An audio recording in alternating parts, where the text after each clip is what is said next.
Well, I just wanted to introduce everybody to my first motorcycle, which I bought back after being away from it for 4 years.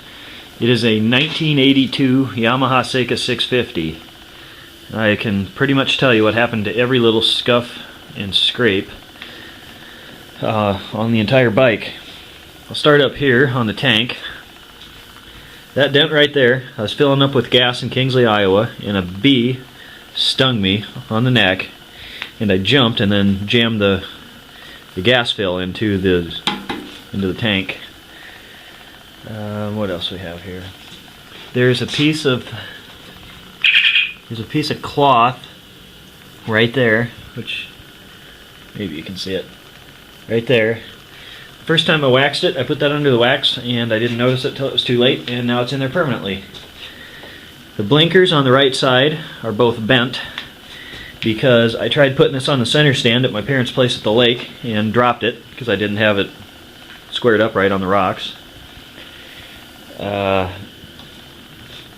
Over on this side, this gouge, Sturgis 2007, I went out there with my dad on his 83 Honda Magna, and one of the pins for my luggage rack came loose, wiggled in, and took out part of the seat cowling.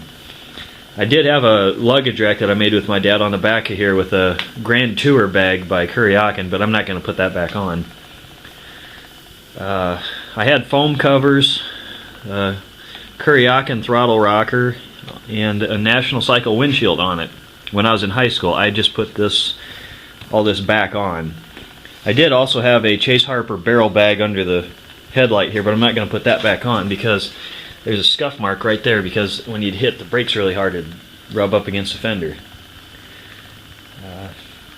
The only thing I'm going to have to fix on this bike actually is the fork seals. Otherwise the bike is clean and straight and ready to drive. I've actually driven it a few miles already. I mean, it's winter and the weather's bad, but I did get about 10 miles on it already. But as you can see, there's dirt and grime and bunch of crap on here.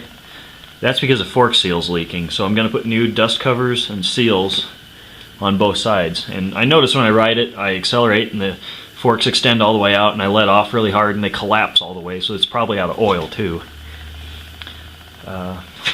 Another piece of damage, the bottom of the header, which I'll show you in a little while, has flat spots on the two bottom pipes. The first time I ever gave anyone a ride, I was giving my girlfriend a ride in Kingsley, Iowa, and I went down a dead-end street, turned around, and hit the curb turning around. It didn't really hurt it, just scuffed it a little bit. But oh, that scratch right there, I put the seat down and the latch caught it because I swung it and the pin fell out and I clipped the side cover.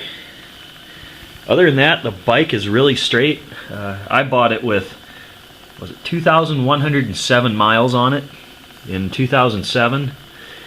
So it's got quite a few miles on it. I sold it with 13,000 something on it, so it hasn't had a lot of use in the last 4 years.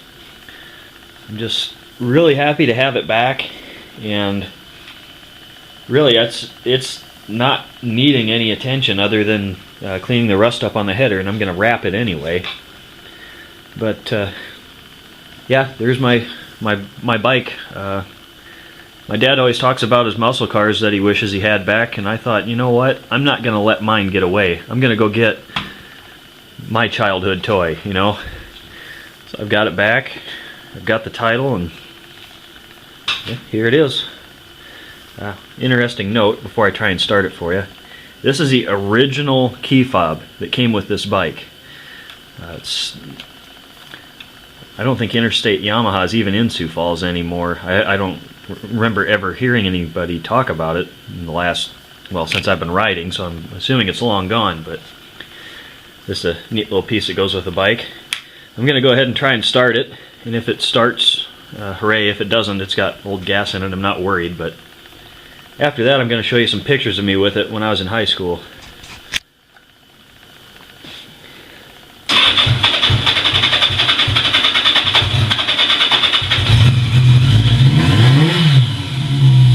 There's a sweet spot. You just roll the throttle back enough to start moving the carburetors and it'll start right up.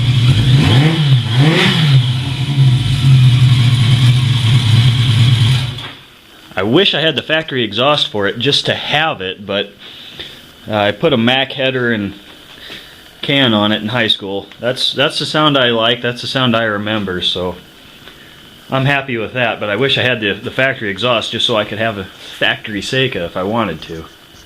But anyway, here's some pictures from my past.